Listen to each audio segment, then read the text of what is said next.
નમસ્કાર વિદ્યાર્થી મિત્રો, ધોરણ 10ના વિજ્ઞાનના છેલ્લા લેક્ચરમાં આપણે અંતર્ગોળ અરીસા વિશે બધી વાત બતાવી દીધી. અંતર્ગોળ અરીસો કોને કહેવાય, અંતર્ગોળ અરીસામાં વસ્તુને મૂકવાથી ક્યાં પ્રતિબિંબ મળે, કેવું પ્રતિબિંબ મળે, એનો આકાર કેવો મળે, તો આટલી વસ્તુ આપણે કરી. બરાબર. હવે આપણે બહિર્ગોળ અરીસાની વાત કરવાની છે. અંતર્ગોળ અરીસાના ઉપયોગો હોતે શીખી ગયા કે એનો ઉપયોગ છે એ ટોર્ચમાં, સર્ચલાઇટમાં ક્યાં થાય છે, પરાવર્તક તરીકે થાય છે, એની સિવાય દાંતના ડૉક્ટર એનો ઉપયોગ કરે છે. ટૂંકમાં જ્યાં વસ્તુ મોટી જોવા માટે એનો ઉપયોગ થતો હોય એ બધી જગ્યાએ એનો ઉપયોગ થાય. ચાલો હવે આપણે આગળ શીખવાનું છે. તો એ જે વસ્તુ છે એ હવે છે બહિર્ગોળ અરીસો. બરાબર. કયો અરીસો શીખવાનો છે? બહિર્ગોળ. હવે બહિર્ગોળ અરીસો છે એનો આકૃતિને બધું ઓછું આવે છે, કારણ કે એનો ઉપયોગ બહુ ઓછો થાય છે. અંતર્ગોળ અરીસામાં 6 આકૃતિ આવે, પણ બહિર્ગોળ અરીસામાં 2 જ આકૃતિ આવે. એનું કારણ એવું છે કે અંતર્ગોળ અરીસો કેન્દ્રિત કરે છે, કિરણો ભેગા કરે છે, અને બહિર્ગોળ અરીસો કિરણો છૂટા પાડે ને એટલે 2 જગ્યાએ ભેગા થાય, એનાથી વધારે ભેગા નથી થતા. બરાબર. ગમે ત્યાં મૂકો.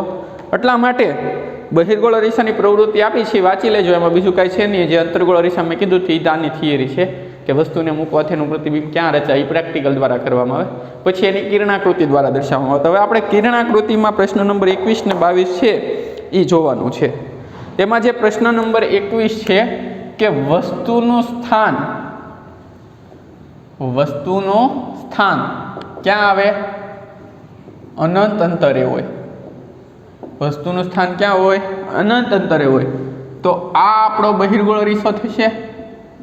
આ સપાટી એની ખરબચડી છે એટલે એ કેવો અરીસો થશે? બહિર્ગોળ અરીસો એમ એન. આ આપણો ધ્રુવ, આ એનું મુખ્ય કેન્દ્ર એફ અને આ વક્રતા કેન્દ્ર સી. બીજું એક આપણે આગળ જતા શીખ્યું કે અંતર્ગોળ અરીસાની કેન્દ્ર લંબાઈ હંમેશા ઋણ લેવાની અને બહિર્ગોળ અરીસાની કેન્દ્ર લંબાઈ હંમેશા ધન લેવાની. કારણ કે એક્સ અક્ષ આમ ધન હોય ને આ બાજુ ઋણ હોય ને, એટલે દિશા પ્રમાણે એક્સ દિશા ધન લેવાની, ધન હોય, અને ઋણ દિશા હોય એ ઋણ લેવાની. એટલે આની કેન્દ્ર લંબાઈ ધન હોય, ઓલાની કેન્દ્ર લંબાઈ ઋણ હોય. આની વક્રતા ત્રિજ્યા ધન હોય, ઓલાની વક્રતા ત્રિજ્યા ઋણ હોય. બરાબર. એટલે આ ધ્રુવ પી એફ બધું થઈ ગયું. હવે અહીંથી મુખ્ય અક્ષને સમાંતર કિરણો આવશે, અનંત અંતરેથી આવે છે એટલે આપણી વસ્તુ અવળી છે. તો આ અનંત અંતરેથી કિરણો આવે છે. ક્યાંથી આવે છે? અનંત અંતરેથી કિરણો આવે છે. તો એટલા બિંદુએ આપાત થશે. આપણી વસ્તુ છે એ બી. વસ્તુ શું છે? એ બી અનંત અંતરે મૂકેલી છે. બરાબર. તો અનંત અંતરે મૂકેલી વસ્તુ, તો અનંત અંતરેથી આવે છે એટલે આટલા ડોટ કર્યા પછી આ સીધી રેખા થઈ ગઈ, પ્રકાશના કિરણો અહીંયા લગી પહોંચ્યા. એટલે હવે કયા નિયમો? પ્રકાશના પરાવર્તનના નિયમોને આધારે એ શું કરશે?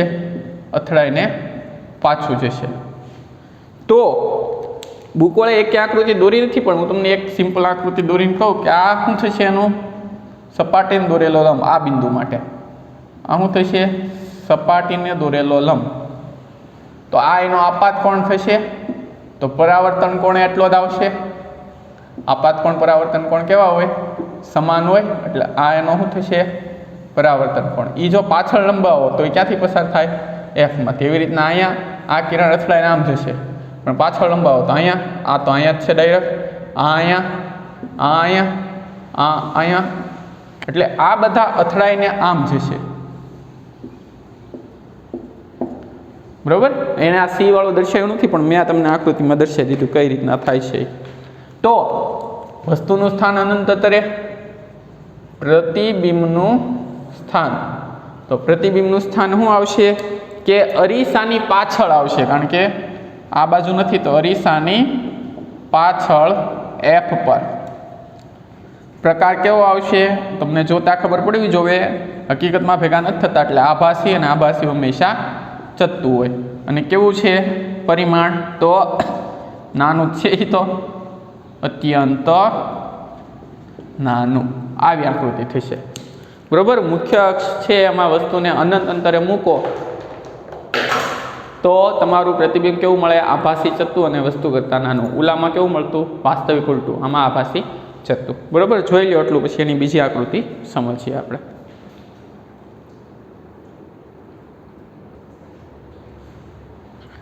ચાલો, તો આપણે એક આકૃતિ શીખ્યા કે મુખ્ય અક્ષને સમાંતર કિરણ પરાવર્તન પામીને મુખ્ય કેન્દ્ર એફમાંથી પસાર થાય. એટલે અનંત અંતરેથી આવતા જે પ્રકાશના કિરણો હોય એ બધા કેવા હોય? મુખ્ય અક્ષને સમાંતર. એ બધા ભેગા ક્યાં થશે? પરાવર્તન પામીને મુખ્ય કેન્દ્ર એફ ઉપર ભેગા થતા હોય એવો ભાસ થાય છે. એટલે એને શું કહેવામાં આવે છે?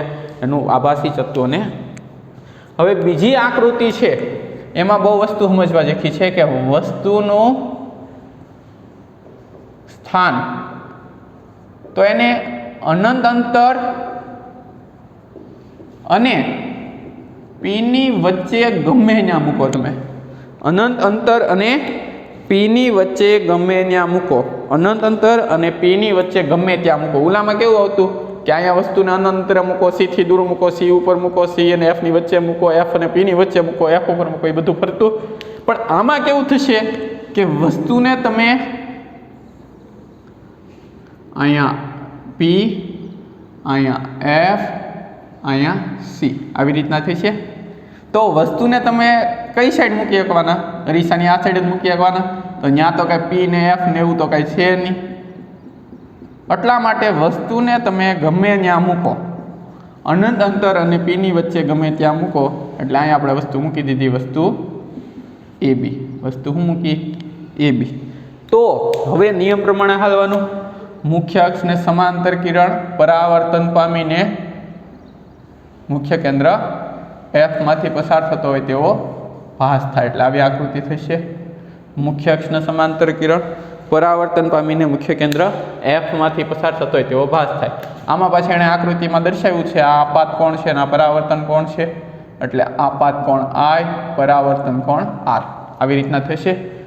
હવે બીજું કિરણ વક્રતા કેન્દ્ર સી માંથી પસાર થતું કિરણ. એટલે જો આ વક્રતા કેન્દ્ર સી માંથી પસાર થતું કિરણ છે, ઈના એ રસ્તે પાછું આવશે. વક્રતા કેન્દ્ર સી માંથી પસાર થતું કિરણ શું આવશે? ઈના એ રસ્તે પાછું આવશે. તો અહીંયા બે કિરણો ભેગા થયા એટલે અહીંયા એનું પ્રતિબિંબ એ ડેશ મળશે અને અહીંયા એનું પ્રતિબિંબ બી ડેશ મળશે. એટલે આ એનું પ્રતિબિંબ મળશે, એ ડેશ બી ડેશ. એટલે આ તમારી વસ્તુ થશે, આ તમારું પ્રતિબિંબ થશે. આવી આકૃતિ થશે. લ્યો, સિમ્પલ છે આકૃતિમાં, આટલું બધું કાંઈ છે નહીં. પણ એક વસ્તુ યાદ રાખવાનું કે હંમેશા બહિર્ગોળ અરીસામાં આભાસી પ્રતિબિંબ મળશે. એનું મુખ્ય કારણ એ છે કે એમાં વિકેન્દ્રિત કિરણો થાય છે. કિરણો કેવા થાય છે? વિકેન્દ્રિત કિરણો થાય છે. એટલા માટે એમાં તમને હંમેશા આભાસી પ્રતિબિંબ મળશે. બરોબર? ચાલો, આકૃતિ સમજાઈ ગઈ. હવે એના આધારે લખવાનું છે. તો વસ્તુનું સ્થાન આવી ગયું. હવે પ્રતિબિંબનું સ્થાન. પ્રતિબિંબનું સ્થાન, તો એમાં શું આવશે? અરીસાની પાછળ. તમે વસ્તુને ગમે ત્યાં મૂકો, આ આટલું અનંત અંતરની વચ્ચે ગમે ત્યાં મૂકો તો વસ્તુને અરીસાની પાછળ પી અને એફ ની વચ્ચે મળશે. ક્યાં મળશે? પી અને એફ ની વચ્ચે. અરીસાની પાછળ વસ્તુ ગમે ત્યાં મૂકો, અરીસાની આગળ વસ્તુ ગમે ત્યાં મૂકો, એનું પ્રતિબિંબ અરીસાની પાછળ ગમે પી અને એફ ની વચ્ચે મળશે. આનો પ્રકાર બધાને ખબર જ છે, આભાસી હોય. આભાસી હંમેશા કેવું હોય? ચત્તું હોય. એનું પરિમાણ બધાને ખબર છે કે વસ્તુ કરતાં નાનું છે. કેવું છે? વસ્તુ કરતાં નાનું છે. તો આ આકૃતિ છે. આકૃતિમાં કાંઈ બહુ એટલી બધી ડીપમાં જવાની જરૂર નથી. સિમ્પલ આકૃતિ છે, એની વિશે આ કીધેલું છે. એક વસ્તુ યાદ રાખજો કે આ આકૃતિ દોરવામાં તમને જે આ રેખા છે ને એમાં ભૂલ પડશે. તમારે યાદ શું રાખવાનું કે મુખ્ય અક્ષને સમાંતર કિરણ મુખ્ય કેન્દ્ર એફમાંથી પસાર થાય, પણ આ આભાસી થશે એટલે અહીંથી આમ પસાર થશે. બરાબર? આ પાછળ લંબાવેલું છે. એવી રીતના સી માંથી પસાર થતું કિરણ ઈના એ રસ્તે પાછું આવે એટલે આમ થશે, પણ આ એની પાછળ લંબાવેલું છે. આવી આકૃતિ આવશે. બરાબર? જોઈ લો એટલું, પછી આપણે આગળ સમજીએ. ચાલો, તો આકૃતિ સમજાઈ ગઈ. તો બહિર્ગોળ દિશામાં બે પ્રકારની આકૃતિ થશે, કારણ કે એના સ્થાને બે જ થશે. અનંત અંતરે મૂકો અને ગમે ત્યાં મૂકો. બરાબર? આકૃતિ કેટલી થશે? બે. અને સ્થાને કેટલા થશે? બે. અરીસાને તમે અનંત અંતરે વસ્તુને મૂકો અરીસાથી તો તમને એફ ઉપર મળે, અને અરીસાને અનંત અંતર અને પીની વચ્ચે ગમે ત્યાં મૂકો તો તમને પ્રતિબિંબ ક્યાં મળશે? એફ અને પીની વચ્ચે મળશે. હવે જો આટલું શીખ્યા આપણે, વાસ્તવિક પ્રતિબિંબ હોય અને ઉલટું હોય હંમેશા, એ તો તમને ખબર જ છે. વાસ્તવિક ઉલટું અને આભાસી ચત્તુ. બરોબર. હવે એમાં પાછા 3 ઓપ્શન આવે. વાસ્તવિક ઉલટું હોય એ નાનું હોય, એની જેવડું હોય અને મોટું હોય. આ 3 ઓપ્શન આવે. એવી રીતના આમાં 3 ઓપ્શન આવશે. નાનું હોય, એની જેવડું હોય અને મોટું હોય. તો વાસ્તવિક ઉલટું નાનું પ્રતિબિંબ હેમાં મળે? તો આ 3 પ્રતિબિંબ અંતર્ગોળમાં મળશે. 3 હેમાં મળશે? અંતર્ગોળ અરીસામાં. ક્યાં મળશે? અંતર્ગોળ અરીસામાં. વાસ્તવિક ઉલટું નાનું, વાસ્તવિક ઉલટું જેવડું, વાસ્તવિક ઉલટું મોટું. નાનું ક્યારે મળે? કે જ્યારે તમે વસ્તુને અનંત અંતરે મૂકો. નાનું ક્યારે મળે? કે જ્યારે તમે વસ્તુને અનંત અંતરે મૂકો. એની જેવું ક્યારે મળે? જ્યારે વસ્તુને સી ઉપર મૂકો, અથવા અહીંયા સી થી દૂર મૂકો તોય થાય. સી થી દૂર મૂકો તો એની નાનું મળશે. બરોબર. સી ઉપર મૂકો તો એની જેવડું. અને અહીંયા શું આવશે? સી અને એફ ની વચ્ચે મૂકો. ત્યાં 3 આકૃતિ આવી ગઈ. પછી આભાસી ચત્તુ છે, એમાં નાનું ક્યારે મળશે? તો બહિર્ગોળ અરીસામાં. તમે પી અને એફ ની વચ્ચે ગમે ત્યાં મૂકો, એટલે પી અને અનંત અંતરની વચ્ચે ગમે ત્યાં મૂકો એટલે તમને આભાસી ચત્તુ મળશે નાનું. એની જેવડું ક્યારે મળે? તો એ સમતલ અરીસામાં મળે. કયા અરીસામાં મળે? સમતલ અરીસામાં. તમે વસ્તુને ગમે ત્યાં મૂકો એની જેવડું પ્રતિબિંબ મળવાનું. મોટું હેમાં મળે? તો એ પાછું અંતર્ગોળમાં મળે. હેમાં મળે? અંતર્ગોળમાં. ક્યારે? કે જ્યારે એફ અને પીની વચ્ચે વસ્તુને મૂકો. એટલે કે તમારો અપવાદ. એટલે જો અંતર્ગોળ અરીસો છે, બહિર્ગોળ અરીસો છે અને સમતલ અરીસો છે. આ બેમાં એક વસ્તુ જ મળે. આમાં કેવું મળે? આભાસી ચત્તુ એની જેવડું.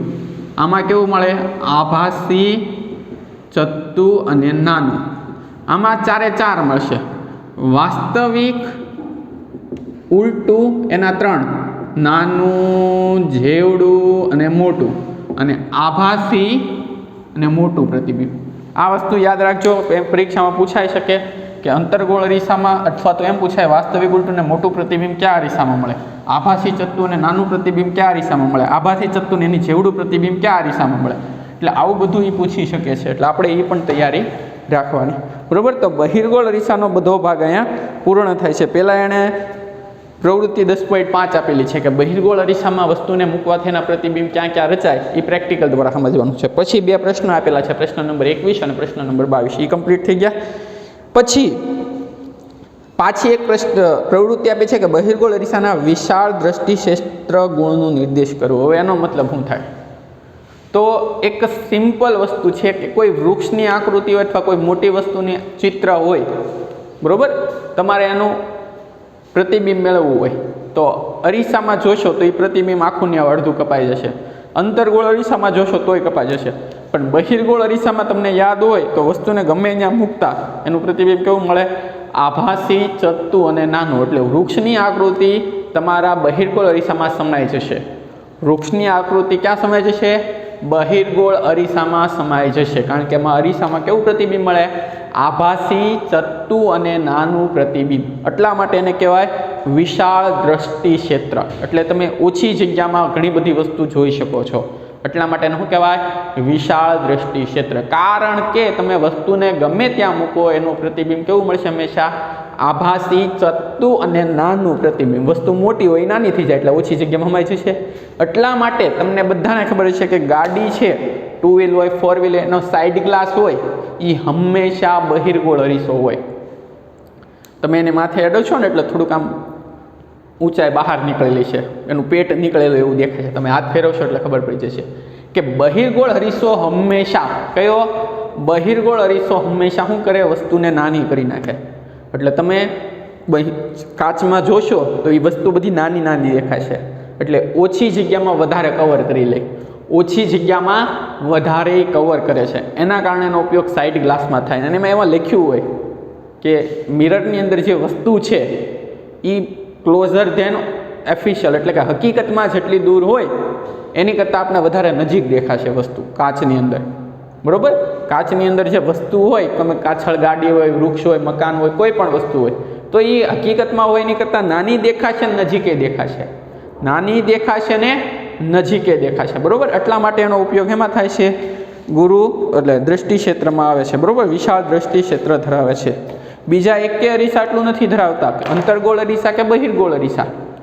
બરાબર. જો અરીસાના 3 પ્રકાર, સમતલ અરીસો, અંતર્ગોળ અરીસો અને બહિર્ગોળ અરીસો. સમતલ અરીસો છે એમાં તો આપણી જેવડું જ હોય, તો વૃક્ષ હોય એવડો તમે કાચ લાવો તો તમને આખું વૃક્ષ દેખાય. સમજાય કે નહીં? વૃક્ષ હોય અવડો કાચ લાવો, તમારું વૃક્ષ 10 ફૂટનું હોય તો 10 ફૂટનો કાચ જોવે આમાં, એટલી પ્રતિબિંબ મેળવવા માટે. અથવા તમે બહુ દૂર વ્યા જાઓ તો વળી તમને વૃક્ષ દેખાય નાનું એવું. હાવ સિમ્પલ વસ્તુ છે. તો એવી રીતના અંતર્ગોળ અરીસો હોય તો એમાં બધામાં વાસ્તવિક ઉલટું પ્રતિબિંબ મળે. કેવું મળે? વાસ્તવિક ઉલટું. એટલે એના પડદા ઉપર ઝીલવું પડે તો તમને ખબર પડે. પણ આભાસી ચત્તુ તો મોટું જ મળવાનું છે, પી ને એફની વચ્ચે રાખો તો, એટલા માટે એમાંય અરીસો મોટો જોવે. તો આપણી પાસે એક જ ઓપ્શન વધે, બહિર્ગોળ અરીસો. બહિર્ગોળ અરીસો એક જ એવો અરીસો છે કે એ વસ્તુનું ગમે ત્યાં તમે વસ્તુ મૂકો એનું પ્રતિબિંબ કેવું મળે? આભાસી, ચત્તુ અને નાનું. આપણે ચત્તુ જોવે છે, આભાસી જોવે છે. જો વાસ્તવિક હોય ને અહીંયા આ અરીસો હોય તો આ વાસ્તવિક પ્રતિબિંબ અહીંયા રચાશે, એટલે આપણા ઉપર રચાય. એ નથી કામ, આપણે અરીસાની પાછળ જ કામનું છે. આપણે જોઈશું તો અરીસાની પાછળ ને. એટલા માટે વિશાળ દ્રષ્ટિ ક્ષેત્ર તરીકે કોનો ઉપયોગ થાય છે? બહિર્ગોળ અરીસાનો ઉપયોગ થાય છે. હવે બહિર્ગોળ અરીસાના ઉપયોગો છે, એમાં પહેલો ઉપયોગ જે મેં તમને કીધો સાઈડ મિરર વાળો એ છે કે ટ્રાફિકને જોઈને વાહન ચલાવવા માટે સાઈડ મિરરનો ઉપયોગ થાય છે.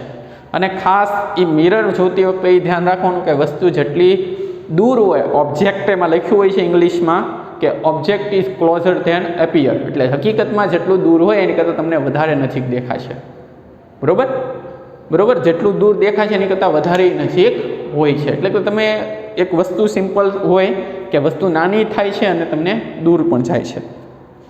એની પછી બીજું, મોટા બહિર્ગોળ અરીસામાં વેપારી કે દુકાનદાર પોતાની દુકાનમાં સલામતી માટે રાખે છે કે જે સોનાના વેપારી, મોટા વેપારી હોય એ ફરતે મોટા અરીસા મૂકી દીધા હોય, બહિર્ગોળ અરીસા, આખી દિવાલ છે એમાં અરીસા મૂકેલા હોય કે એ અરીસા એવી રીતના એના પોઝિશનમાં જગ્યાએ મૂકેલા હોય કે એના કારણે આખો અરીસો આવી જાય, આખી દુકાન આવી જાય. પહેલાં શું હતું? કાંઈ સીસીટીવી કેમેરા હતા નહીં. અત્યારે સીસીટીવી કેમેરા આવી ગયા કે એના કારણે તમે ખાલી ડિસ્પ્લેમાં જુઓ એટલે આખી દુકાનનું કવર થઈ જાય. પહેલાં સીસીટીવી કેમેરા નહોતા એટલે એના જગ્યાએ કાચનો ઉપયોગ કરતા, દિવાલની ફરતે અરીસા મૂકી દે. બરાબર. એ ચોક્કસ જગ્યાએ અરીસો મૂકે એના કારણે જો એ દુકાન માલિક છે ખાલી અરીસામાં જોવે ને તો એને આખી દુકાનની જગ્યા ખબર પડી જાય, કઈ જગ્યાએ શું પોઝિશન છે, કેટલું શું ચાલે છે. એટલે એ ચોરી પકડવા માટે એનો ઉપયોગ કરતા. ચાલો હવે આટલી વસ્તુ થઈ. 1 મિનિટ હું પાણી પી લઉં છું.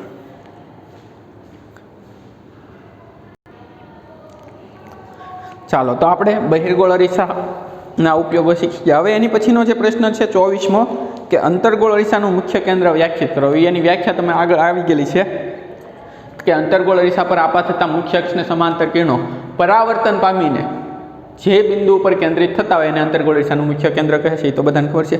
પછી ગોલીય અરીસાની વક્રતા ત્રિજ્યા 20 છે તો કેન્દ્ર લંબાઈ શોધો. તો એ તો આપણે ખબર છે, F બરાબર R/2 એટલે 20/2 એટલે શું આવશે? 10 સેન્ટીમીટર. એમાંય કાંઈ બહુ છે નહીં. ભાઈ એ એક વસ્તુ છે કે ગોલીય અરીસો જો અંતર્ગોળ હોય તો ઋણ આવશે અને બહિર્ગોળ હોય તો ધન આવશે. એની પછી 26મો પ્રશ્ન, એવા અરીસાનું નામ આપો કે જેમાં વસ્તુનું ચત્તુ તથા મોટું પ્રતિબિંબ મળે. ચત્તુ તથા મોટું પ્રતિબિંબ. કેવું કીધું? ચત્તુ એટલે આભાસી અને મોટું. આભાસી મોટું હેમાં મળે? એક જમાં છે અંતર્ગોળ અરીસામાં અપવાદ છે. બરોબર. મોટા પ્રતિબિંબ બે અંતર્ગોળમાં જ મળે. મોટા પ્રતિબિંબ ચત્તુ હોય કે ઉલટું, બે અંતર્ગોળમાં જ મળે. બરોબર.